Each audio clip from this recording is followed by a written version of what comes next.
안녕하세요, 샤튜브 션입니다. 시청해주셔서 감사합니다. 자, 오늘은 한국 교육 시스템에 대해서 말씀을 드릴 거예요.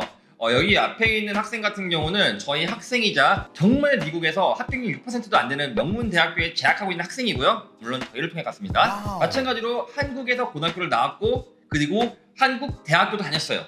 그랬을 때 한국 대학교를 다니고 한국 고등학교도 정말 유명한 특목고 중에서도 정말 상위 0.1% 안에 드는 정말 명문 특목고인데, 어쨌든 그런 특목고에서도 경험을 하고 대학교도 다녔는데 왜 나는 한국 교육이 싫은지, 그리고 왜 한국 교육의 문제가 어떤 게 있는지, 그리고 미국 교육이 왜 본인한테 좀 더 맞는지, 이런 것들에 대해서 말씀을 드릴게요. 일단 저희가 말씀드리는 이 모든 내용은 저희 주관적인 내용이고요. 물론 저는 한국 교육도 문제가 있고 미국 교육도 문제가 있다 생각합니다. 근데 누가 더 좋냐 이 문제는 아니고요. 그냥 어떻게 하면 좀 더 양질의 교육을 우리 학생들이 받을 수 있을까에 대한 그냥 생각 같은 거라고 생각해 주시면 될 것 같아요. 일단 한국 교육 시스템의 가장 문제가 뭔가요? 제가 생각하는 한국 교육의 가장 큰 문제는 일방적인 지식의 전달에 초점을 맞춘다는 것입니다. 그러니까 밖에서 학생 안 방향으로의 교육만 이루어지고 뭔가 학생의 생각이나 뭐 감정, 뭐 어쨌든 학생 안에 있는 것들을 밖으로 내보낼 수 있는 소위 말하는 인터랙션은 딱히 일어나지 않는 분위기라고 생각합니다. 그러니까 상호작용이 없이 그냥 일반적으로 선생님이 말을 하면은 그냥 들어야 된다. 이게 가장 큰 문제라고 생각하는 거예요? 네, 그렇죠. 그거의 가장 큰 단적인 예가 학생들이 딱히 질문을 하지 않는다는 건데요. 일단 질문을 하는 법도 배워본 적도 없고 질문을 하는 분위기가 형성되어 있지도 않고, 그리고 사실 배우는 거에 애초에 흥미가 그렇게 많지 않아서 질문을 하지 않습니다. 그럼 특목고에 다닐 때도 질문 안 했어요?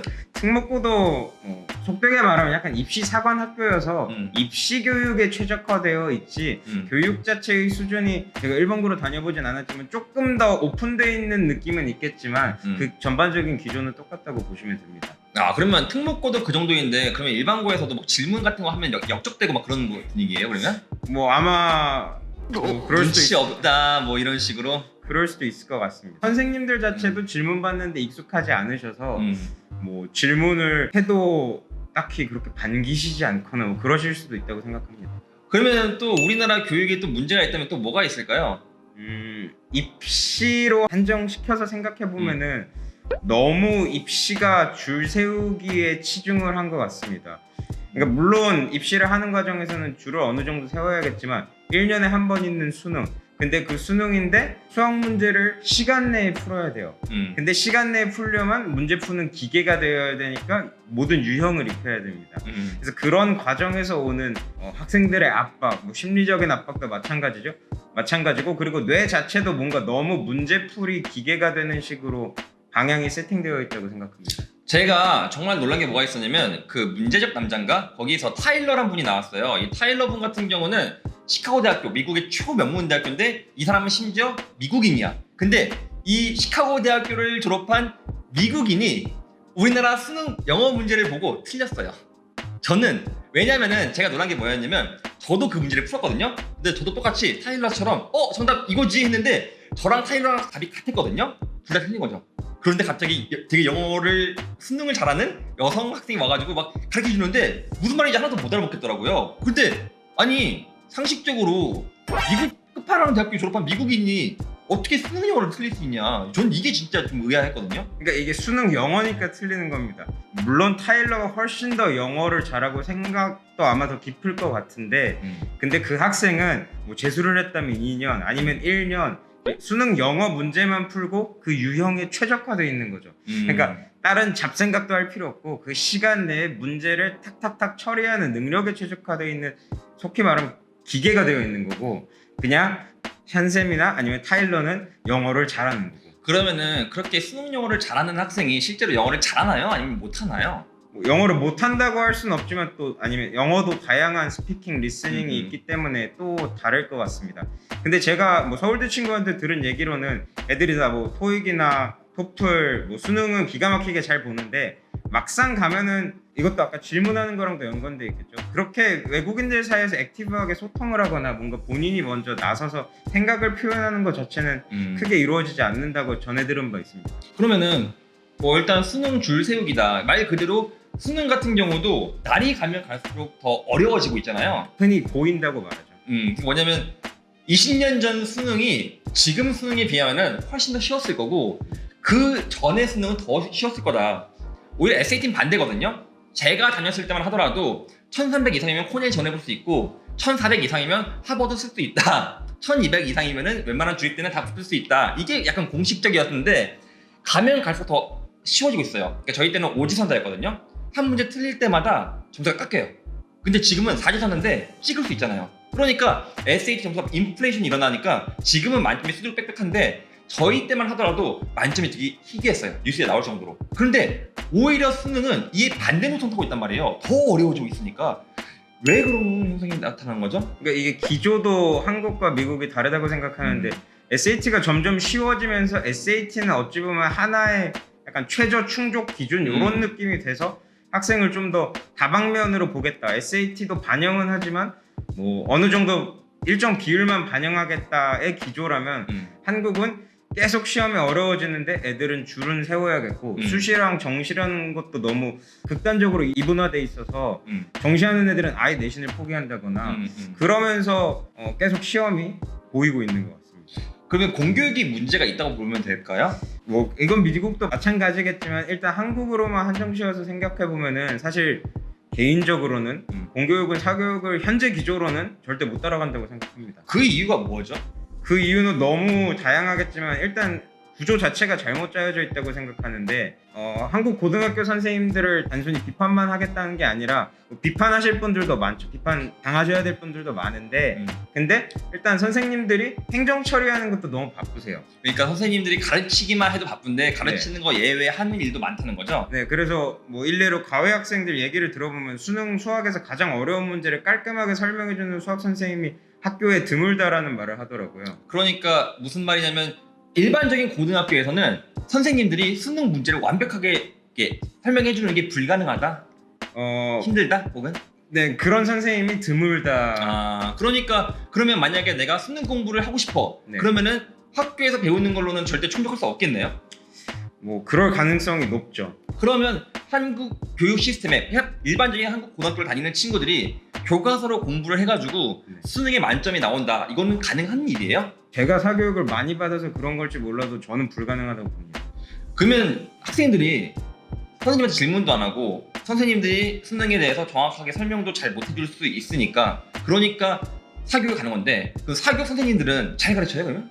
사교육 선생님은 정말 기깔나게 잘 우리나라 사교육 선생님들은 정말 잘 가르칩니다. 정말 잘 가르쳐요? 그리고 자료들도 질이 다르고 그리고 뭐 어떤 선생님은 말하시길 자기는 1년에 연구 문제 만드는 연구 비용만 뭐 몇억 몇십억을 들인다라는 선생님들도 있고 그러니까 규모 자체가 다른 거죠. 그러면은 어쩔 수 없이 학생들은 어차피 수능을 공부해야 되고 네. 그렇지?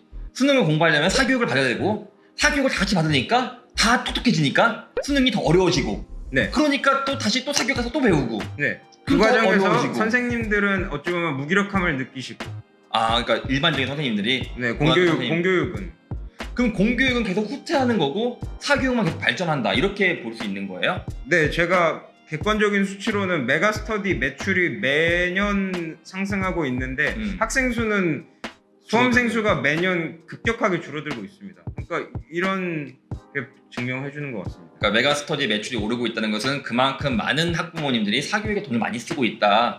그리고 네. 사교육을 받지 않으면 살아남기 힘든 구조다. 네, 그러니까 내 옆에 친구들이 다 같이 사교육을 받고 있으니까 나도 안 받으면 뒤처집니다. 그럼 내 옆에 친구들은 왜 사교육을 받기 시작했나? 공교육보다 훨씬 더 잘 가르치기 때문에 애초에 사교육을 시작했습니다.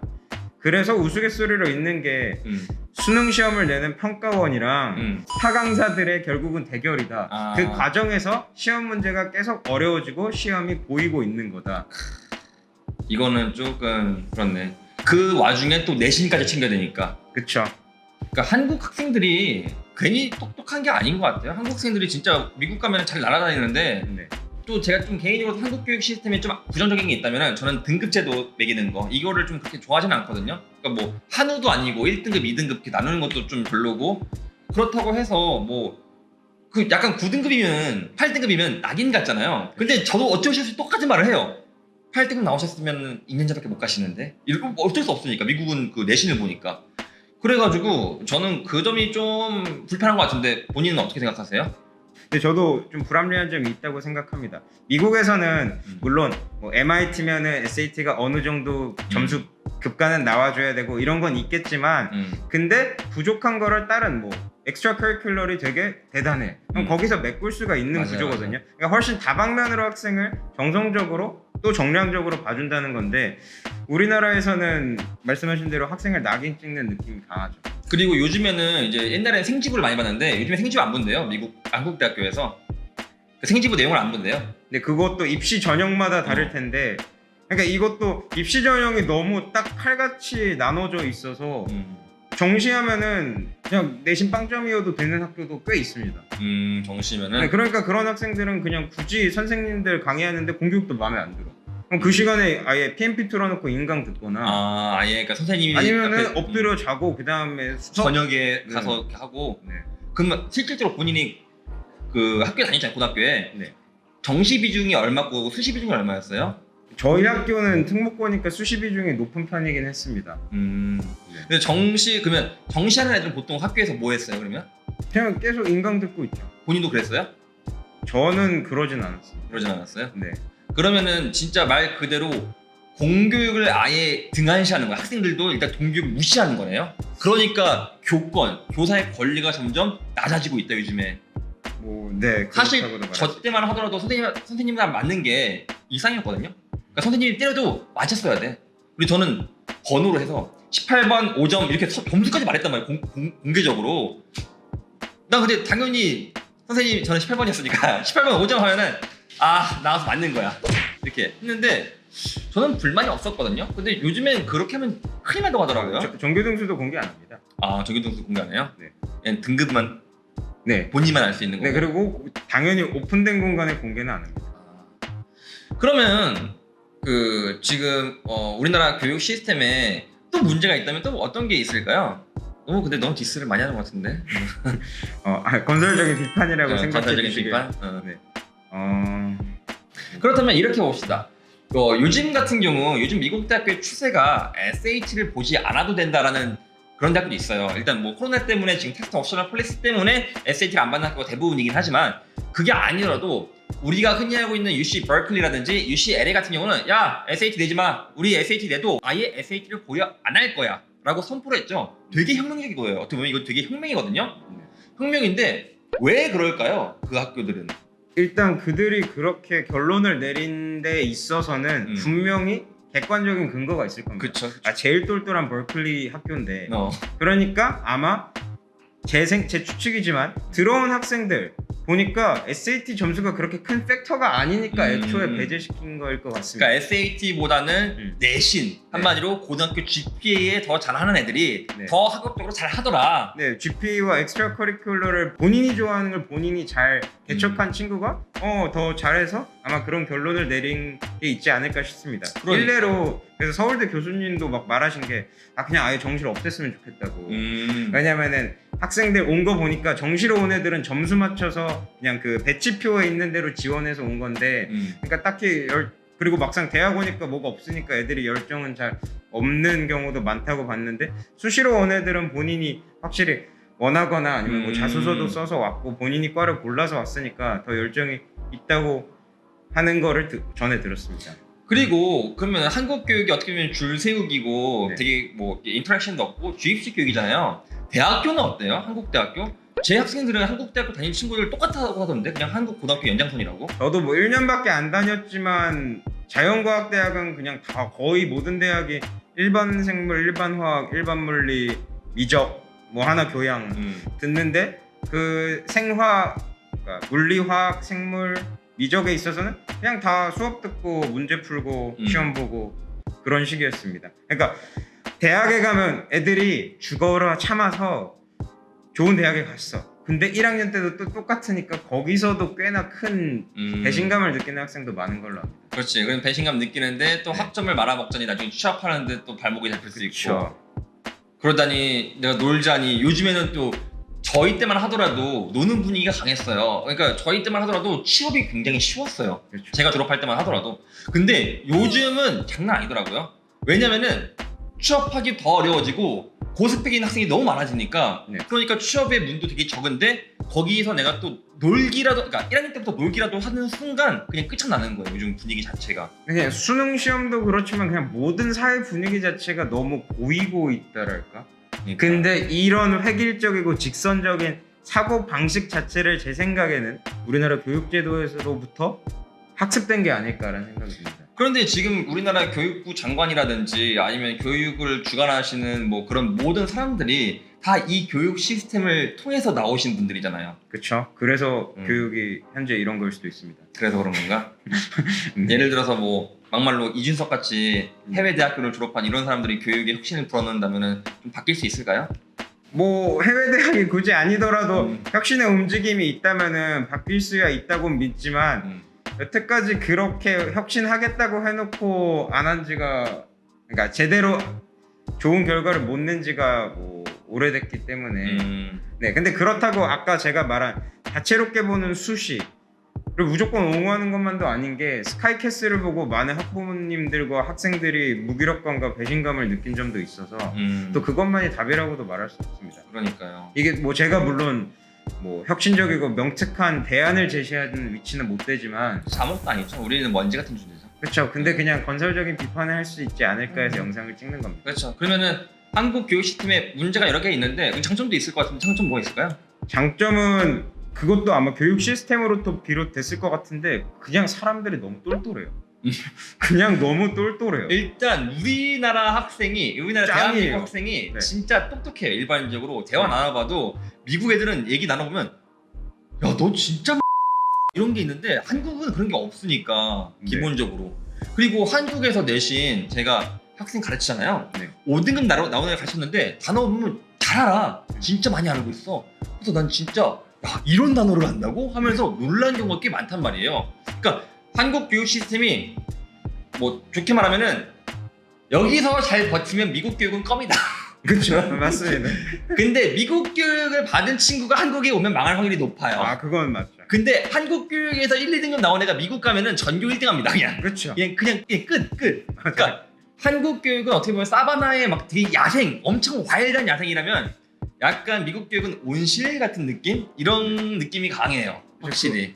근데 그 사바나에서 솔직히 대부분은 뒤처지고 힘들고 낙오감과 그쵸. 실망감을 느끼죠. 그 사바나 안에서도 내가 사자냐, 치타냐, 표범이냐, 네. 아니, 토끼냐. 물소냐, 그렇지? 아니면 가젤이냐, 네. 그 나뉘어질 거 아니에요, 그렇죠? 네. 그러니까 항상 사자가 항상 가젤들을 먹고, 그렇죠? 네. 사자가 먹다 남은 거 하이에나들이 먹고 이런 식으로 이렇게 클래스가 등급별로 이렇게 나뉘는 거잖아요. 어떻게 사자가 보면 1등급이다. 사자 1등급 아니지, 코끼리가 1등급이지. 코끼리 1등급, 사자 2등급, 3등급 아프리카 물소, 4등급 표범, 5등급 치타, 이렇게 뭐 6등급 하이에나, 그렇지? 이렇게 나눠지는 거잖아, 그렇죠? 어떻게 보면.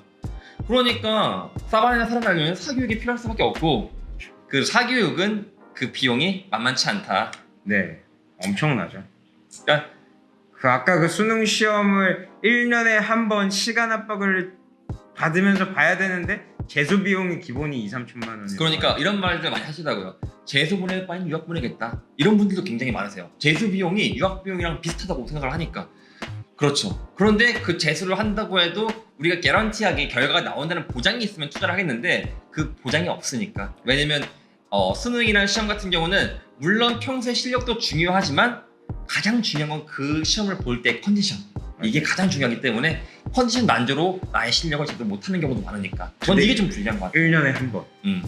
그래서 요즘 정부가 1년에 2번을 한다. 네. 뭐 이런 얘기도 있던데 그게 당장은 아니고 좀 미래인 것 같더라고요. 보니까. 그러니까 옛날에도 한 번 1년에 2번을 시행했는데 또 난이도를 잘못 맞춰가지고 아, 시험관 유불리가 너무 커서 또 음.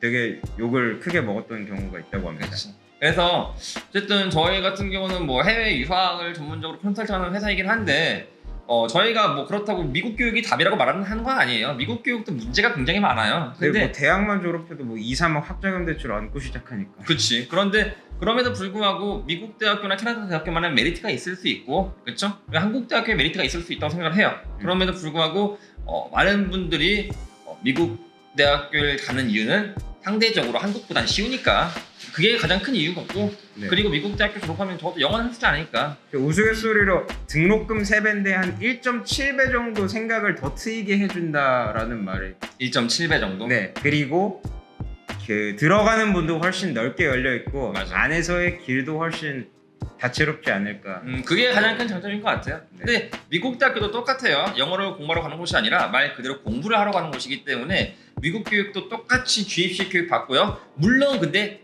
다른 점이 있다면 미국 교육은 아무래도 질문 같은 걸 하는 분위기 자체가 되게 잘 돼 있어요. 분위기 프리하죠. 자체가, 분위기 자체가 질문을 되게 많이 하게끔 돼 있기 때문에 그게 아무래도 좀 더 인터랙션이 좀 더 하니까 그게 좀 더 낫지 않나 아무래도 그게 가장 큰 장점인데 단점이 있다면 더럽게 비싸고 네. 더럽게 비싸고 더럽게 비싸요. 맞습니다. 그리고 굉장히 비쌉니다. 가장 큰 단점인 것 같아요. 그게. 네. 예, 그것 빼고는 저는 오히려 이렇게 생각해요. 서울대학교 학비로 웬만한 미국 대학교 주립대를 갈 수 있으면 저는 서울대 갈 것 같긴 하지만 그래도 서울대는 제가 갈 수 없기 때문에 주립대를 갈 것 같아요. 웬만하면.